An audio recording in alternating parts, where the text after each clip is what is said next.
There is no school, school no day on session. People are really suffering. Des inondations dévastatrices ont frappé le Nigeria en octobre, faisant au moins 600 morts et déplaçant plus d'1 million de personnes.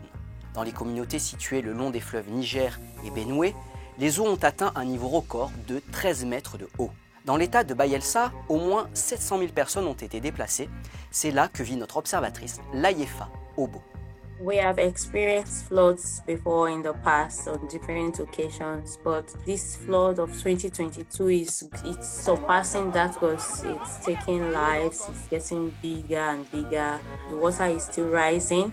People just sleep and wake up and water is already in their house. About 80% of the houses in my own community has been taken over by flood. The flood has cut off the roads from our border state, so we are more or less like an island presently in the states. You can't travel out of. For us to get to other communities, you have to either enter a boat or a canoe. According to information that I got, the road from the other side is covered with water. Lots of farmers lost their harvest produce, food produce that they kept for sale, and they lost it. You can't see land anywhere there. Here, over 200 kilometers, you can't see any land, and these are people's farmland. People are dying, people are suffering, people are finding it very difficult to feed.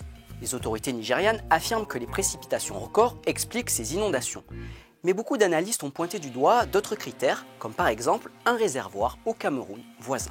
And if you look at the genesis of the dam in Cameroon, this was in 1977 that they decided to create a dam. It was called Ladgo Dam. If this dam overflow and they are to release water from this dam, of course, it will always flow into Nigeria. And Nigeria also decided to have their own, they promised to have their own dam also, construct their dam that can always receive water in case it's released from the Lago Dam. But unfortunately, there was a slow construction of this dam, and up till now, it's not completed yet. At the same time, there are so many people who have blamed the Cameroon for releasing water, but I think that if there is no existing vulnerability like lack of drainage, poor planning in our own side within the country, the flood shouldn't have been this extreme. If we are saying that we don't want to experience such flood in the coming year, I think it's a high time that we construct our own dam.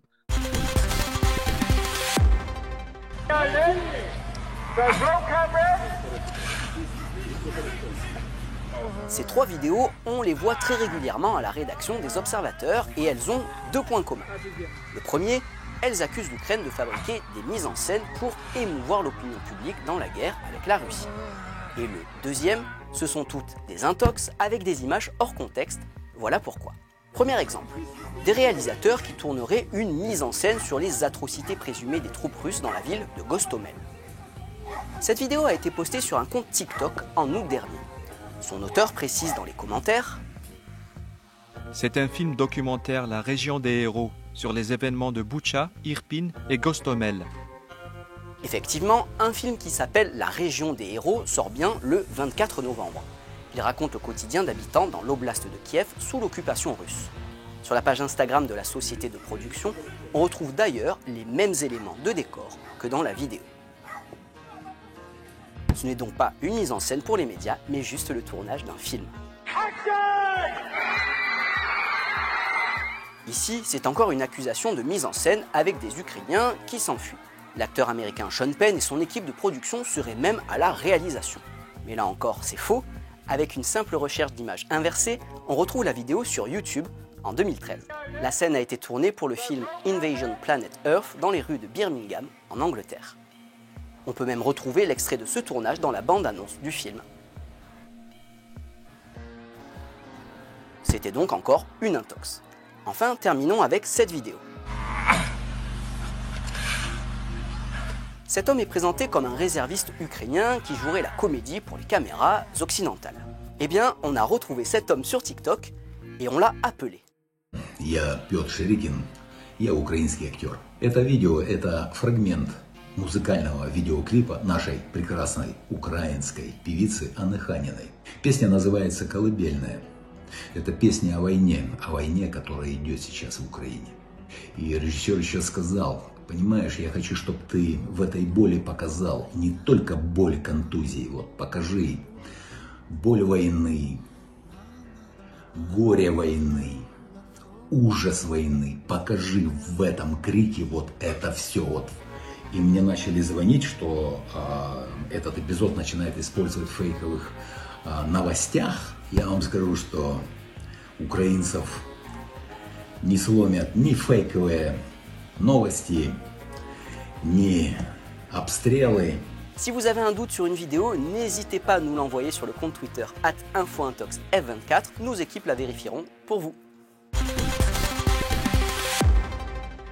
Voilà, c'est tout pour cette semaine. Comme d'habitude, nos contacts sont à l'écran si vous voulez joindre nos équipes. Envoyez-nous vos photos et vidéos pour couvrir ensemble l'actualité internationale en images amateurs.